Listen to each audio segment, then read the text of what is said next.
భూమి శోభచంద్రలాగా శరత్చంద్ర ముందు నటిస్తూ నేను నీకు చెప్పాలనుకున్న రెండవ విషయం నా మరణ రహస్యం.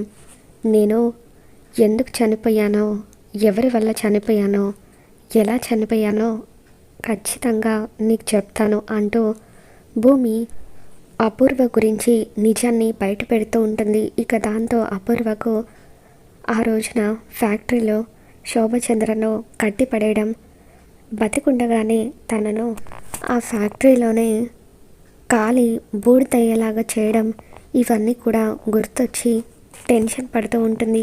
ఇక అలా అపూర్వ టెన్షన్ పడుతూ ఉంటే భూమి అపూర్వకి ఎదురుగా వచ్చి నిలబడి, చంద్ర, నేను నాట్య కళ వల్ల చనిపోలేదు, నా మరణానికి కారణం అంటూ అలా అపూర్వ పేరు చెబుతూ ఉంటుంది. మరి శరత్చంద్రకి శోభచంద్ర మరణ రహస్యం గురించి తెలియబోతుందా? ఏం జరగబోతుందో మళ్ళీ మన ఛానల్లో తెలుసుకుందాం. మీకు కనుక ఈ వీడియో నచ్చినట్లయితే తప్పకుండా లైక్ చేయండి.